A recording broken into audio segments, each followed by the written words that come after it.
You and I are living in the atomic age. The peaceful atom, no longer just a laboratory dream, is here today, working wonders, providing a happier, more abundant world for all mankind. Already, atomic development is a major factor in the American economy. Thousands of men and women earn their livelihood by harnessing nuclear energy for our benefit. The Chamber of Commerce of the United States is going to introduce you to just a few of these atomic wonders, miracles that are happening all about you, wherever you are, because the atom has come to town.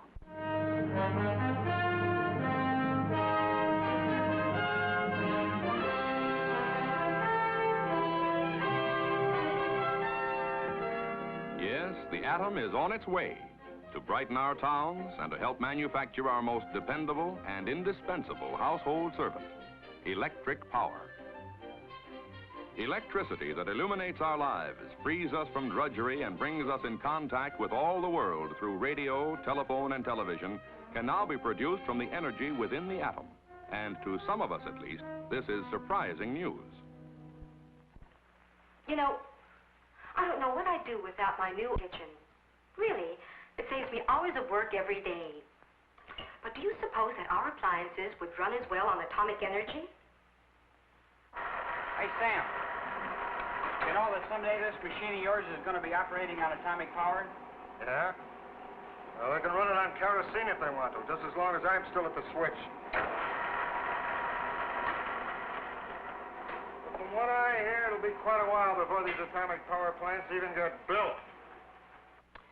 I declare, with all these atomic plants going up everywhere, I wonder if a girl's even safe in her own home. I just hope they know what they're doing. Who's lead?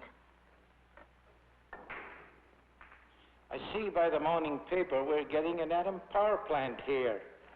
I remember when this town got its first electric generating station. I was only a boy. Tom Edison himself came down for the ceremonies, checkmate. The old gent's right about one thing. This town has sure grown up since he was a kid. I don't understand. Why do we need an atomic power plant? Unless maybe it's to make free electricity. Yeah, I suppose that's the reason. Well, no, that's not exactly the reason. But never mind.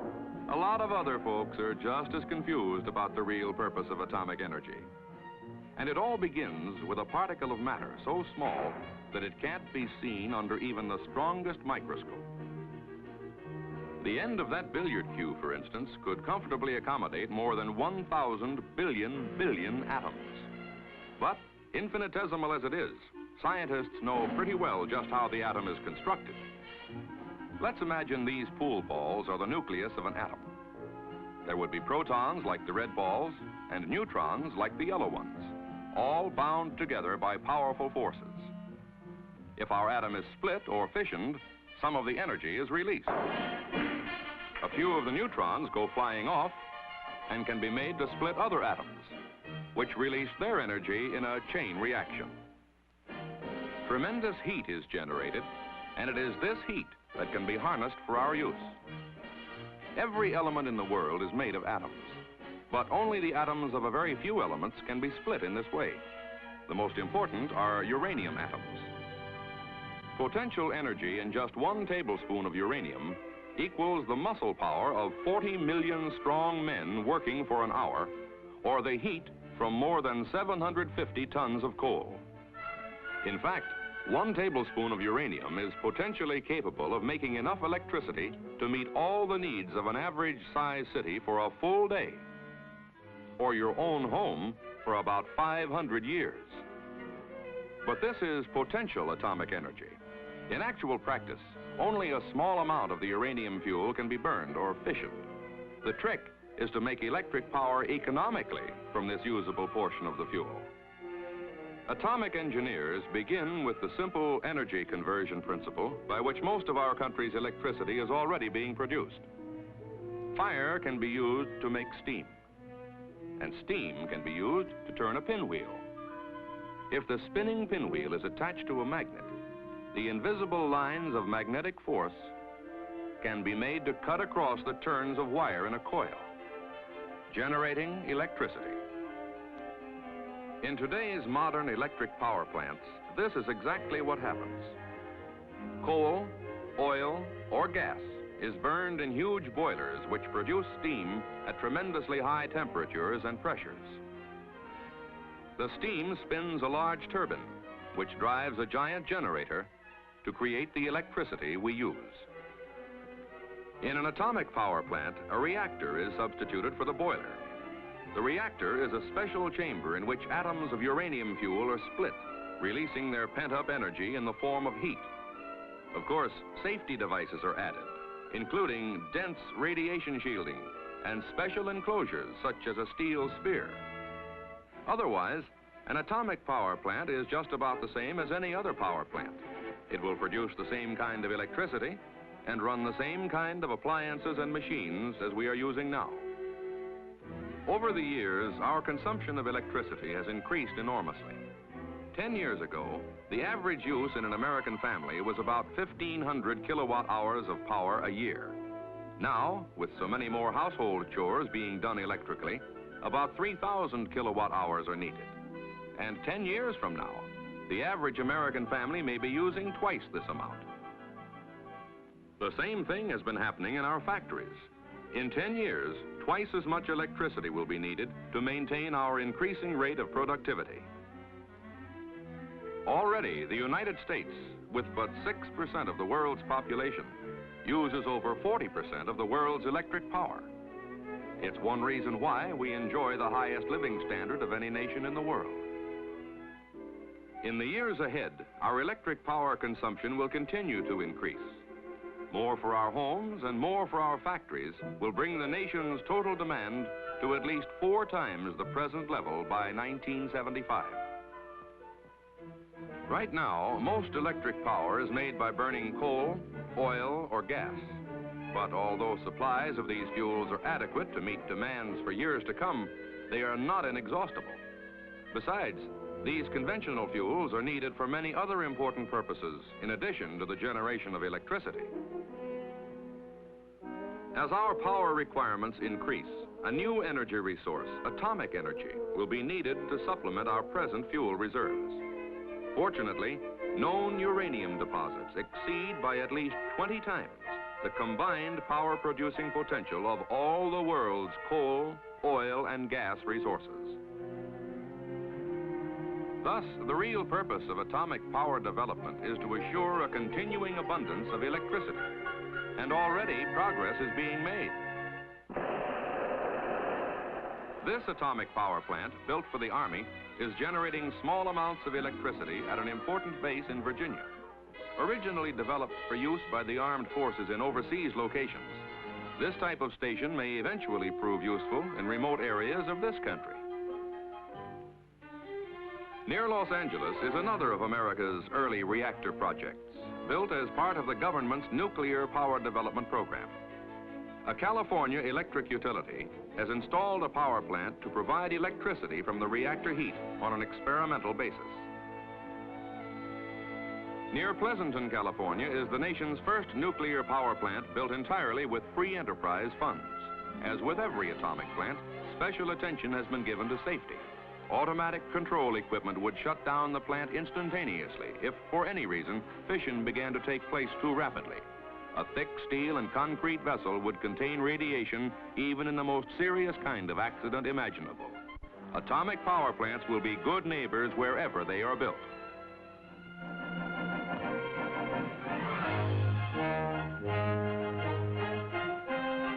This is Shippingport, Pennsylvania, site of America's first full-scale atomic power station. When completed, it will be the largest known atomic plant in the world, devoted exclusively to peaceful purposes. But it won't make free electricity. No atomic plant ever will. Shippingport's complex nuclear apparatus and tons of concrete and steel add up to a multi-million-dollar investment, jointly shared by government and business. On the quiet banks of the Ohio River, genuine evidence of our nation's atomic progress.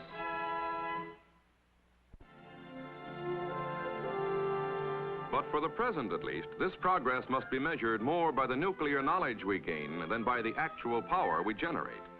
Electric utility executives must choose from hundreds of different designs, all of which are theoretically possible. The most promising must first be tried out in small-scale reactor experiments, then incorporated in actual power plants before their commercial value can be established. It's expensive research, but important plans are underway. This is a model of a 275,000 kilowatt station which will go into operation outside of New York City sometime in 1960. This plant, now under construction near Detroit, will have a different type of reactor, capable of actually manufacturing more atomic fuel than it burns. By 1960, power from this atomic station will be furnished to 500,000 homes in the Chicago area. And in the hills of New England, work is already underway on this modern nuclear project. During the next 10 years, atomic plants will be springing up throughout the nation as America's electrical industry, working in the free enterprise tradition, invests hundreds of millions of dollars in nuclear development. And by 1975, the atom may provide a substantial portion of our total generating capacity. The world will have a brand new energy resource, one that will be vitally needed to assure an abundance of economical electricity for light, for power, and for our continuing high standard of living. But atomic energy can also be shipped in a can in the form of radioisotopes, mysterious products of the atomic age that start out as ordinary elements but become radioactive through exposure to atomic fission. Their radiations are invisible, yet so powerful that just one drop of radioactive water can be detected in a full tank car of ordinary water. At the Oak Ridge National Laboratory, where most radioisotopes are produced, an atomic drugstore is maintained. Here, mechanical hands fill prescriptions for a variety of customers in every corner of the nation. One radioisotope user may be the hospital in your own town. More than 900 medical centers and clinics employ the atom in the fight against disease. Doctors have discovered that radioisotopes can be extremely useful, particularly in the diagnosis of specific ailments. One well-known technique is the atomic cocktail, prepared by mixing a few drops of radioactive iodine with ordinary drinking water. This simple drink, which serves as a tracer, is used by physicians who work with patients suspected of having thyroid trouble. And incidentally, one of its best features is its complete tastelessness. If, as suspected, the patient's thyroid is overactive, the iodine will concentrate in the gland in excessive amounts. Within 48 hours, the radioactive iodine can be traced with atomic detecting equipment. Sensitive instruments measure the thyroid's performance, giving the doctor an accurate picture of the gland's condition and helping him decide on the kind of treatment the patient should have. Several other ailments, including some diseases of the liver and blood, can be diagnosed in much the same way. In larger doses, radioisotopes are also used therapeutically to control diseases such as polycythemia and bring relief for certain types of leukemia. Here at New York's Memorial Center, a cobalt machine is used for deep radiation of cancer. This rotational therapy is similar to X-ray treatment, but the new equipment using a radioisotope source is more flexible in its ability to reach the malignancy. At the New England Deaconess Hospital in Boston, a cancer operation is in progress. As the diseased tissue is removed, a specimen is kept for basic research on the behavior of cancer cells under atomic radiation. In the research institute adjacent to the hospital, the specimen tissues are quickly processed, and then they are incubated in a special fluid medium which supplies nutrition and allows them to continue growing. Finally, the cells are ready for study under a powerful microscope, and their behavior is accurately recorded by a motion picture camera. These are living cancer cells, functioning just as though they were still within the patient. They are splitting apart in the process of mitosis, the way in which all cells multiply, and the way by which the disease spreads in the body. Medical science is searching for a reliable means of destroying the cells completely through radiation. A small amount of radioactive material is placed over the laboratory culture. The cells are exposed for a short time to atomic bombardment.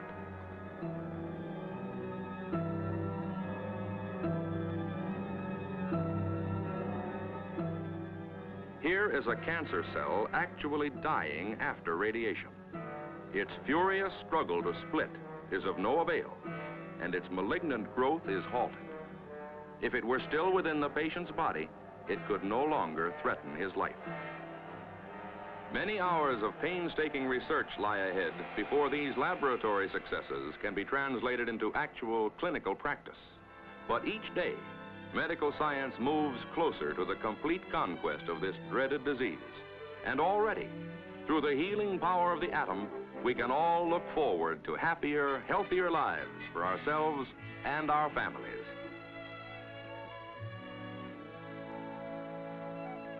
The atom has come to the farm, too. With radioisotopes, agricultural specialists are learning important new facts about plants and livestock. These youngsters may not realize it, but they're growing up in a unique laboratory at the University of Maryland, where their mothers are cooperating in some highly unusual research. The ordinary dairy cow is a remarkable factory. She's one of nature's few animals capable of converting grass into milk.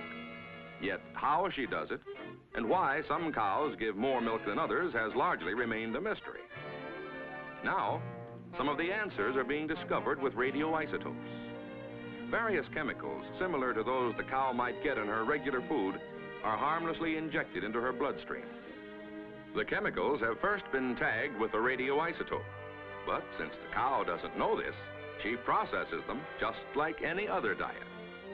And later, she returns them to the professors in the conventional manner.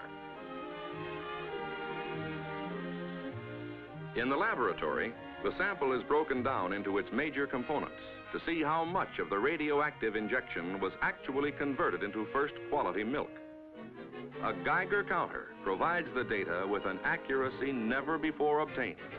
New clues to cattle nutrition, which will mean more milk and better milk on our breakfast tables. Even the dependable cow is getting help from the atom.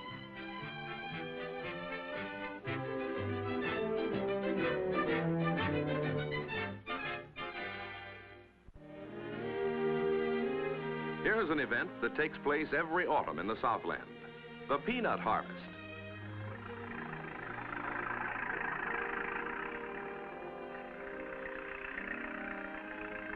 At this experimental farm operated by North Carolina State University, the peanuts, being so carefully classified and tagged, were grown from seeds radiated in atomic reactors. Radiation upsets normal hereditary characteristics, creating new plant families with widely varying qualities. Plant biologists select only a few for development into permanent strains. Experimental cultivation of these new varieties has been encouraging. There is a good chance of boosting acreage yield by 10 to 15%, and the atomic peanut's stronger resistance to blight may eventually save millions of dollars every year. These are giants created by radiation. We can imagine their future impact on the peanut-buying public.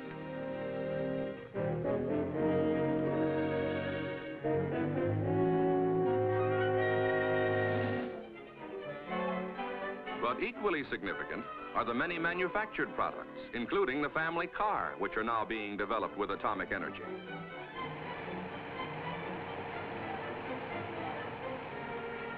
Radioisotopes are among the more important research tools in Detroit. In factory laboratories, automotive men assemble special engines with operating parts which have been made radioactive.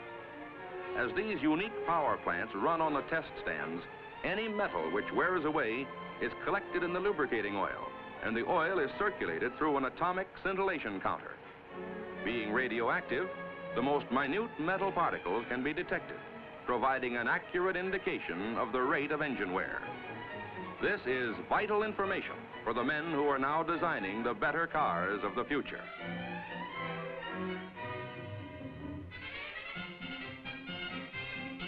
The tires on your car also wear longer, thanks to the atom.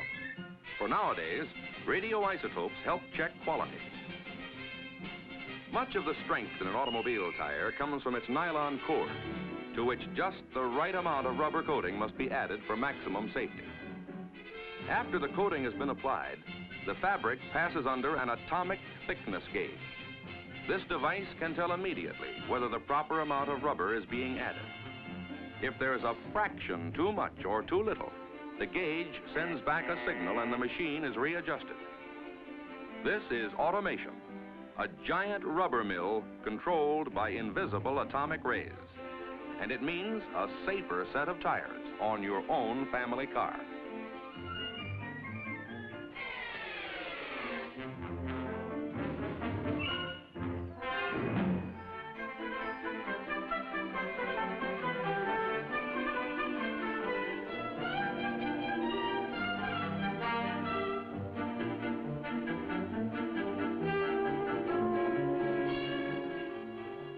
Even your toothpaste may be a product of the atomic age. These teeth, which have first been made radioactive at Oak Ridge, are being scrubbed with a new toothpaste containing stannous fluoride, a chemical which makes them harder to dissolve. After their laboratory brushing, the teeth are dunked in acids similar to those which are formed in the mouth and cause tooth decay. The acid solution, if it does succeed in dissolving any of the tooth enamel, must also pick up its radioactivity, which can be accurately measured in a Geiger counter.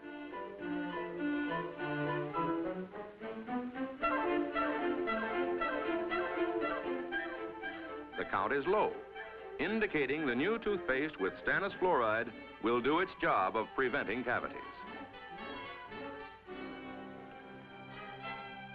Home from a trip?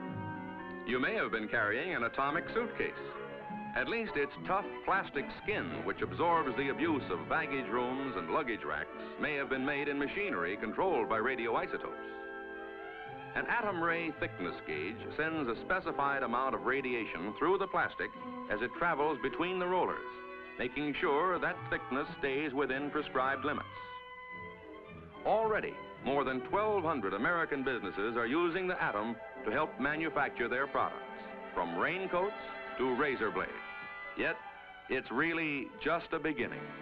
In the next few years, atomic radiation may lead to major changes in several of our most important industries, particularly the petroleum industry.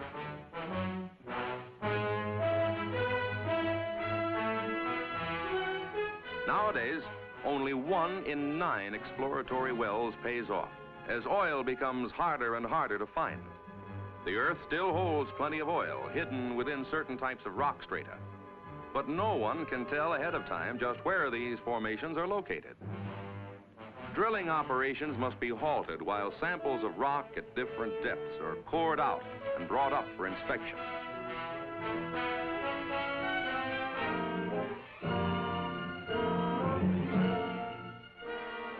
Thousands of feet of pipe are yanked from the well and lassoed to the top of the derrick.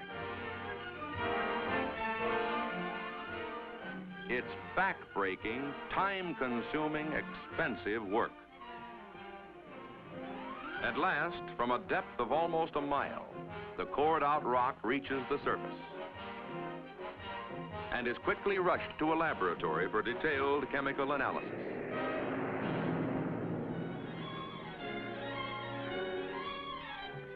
For years, oil companies have been searching for a better means of identifying mineral formations below the Earth.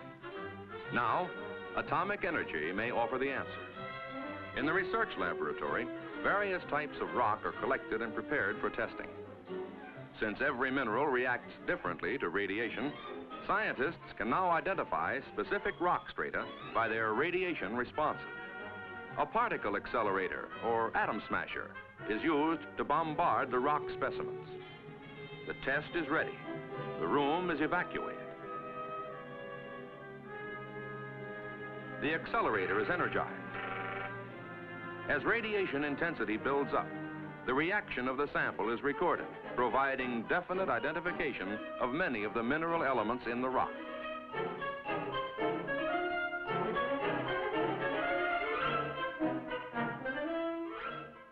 Now, just one additional technique remains to be perfected. Engineers are experimenting with a portable downhole radiation source. With this miniature atom smasher, oilmen may be able to obtain instrument readings at the site, and by comparing them with laboratory data already gathered, correctly identify the rock formations below. Radiation will be the eyes of the geologist, allowing him to see literally thousands of feet below the surface of the Earth to where our hidden resources lie buried. But there is yet another way by which atomic energy may revolutionize this same industry. Eventually, radiation may be employed to produce completely new kinds of fuels and lubricants. These engineers are preparing an experimental device in which crude oil can be maintained under conditions similar to those in a full-scale refinery. In a few minutes, this test apparatus will be exposed to radiation from an atomic reactor built expressly for this type of research. The reactor is constructed like a swimming pool, half of which can be drained while the operators prepare the experiment. After the test device has been firmly anchored to a movable rack, it too is covered with water.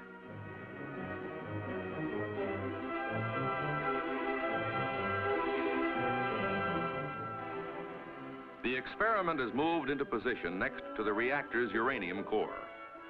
When the chain reaction starts, atomic bombardment will literally tear apart the petroleum molecules. But this change in molecular structure may lead to better fuels in your automobile. Everything is in readiness for the test. Control equipment is switched on and the reactor comes to life. We will be watching atomic fission. As the speed of the chain reaction increases, the core begins to glow. It grows brighter and brighter as its penetrating stream of neutrons strike home. Though no one can foretell the exact results of this particular experiment, one fact is clear. It is through research such as we see here that our greatest hopes for the atom will be realized. And in a free country, with a free enterprise economy, there are no bounds to what man's creative ingenuity can accomplish. Already, atomic energy can bring us electric power, cure disease and relieve suffering, help raise our food, produce our material goods, make our homes more comfortable and our communities more prosperous. Yes, the atom has come to town.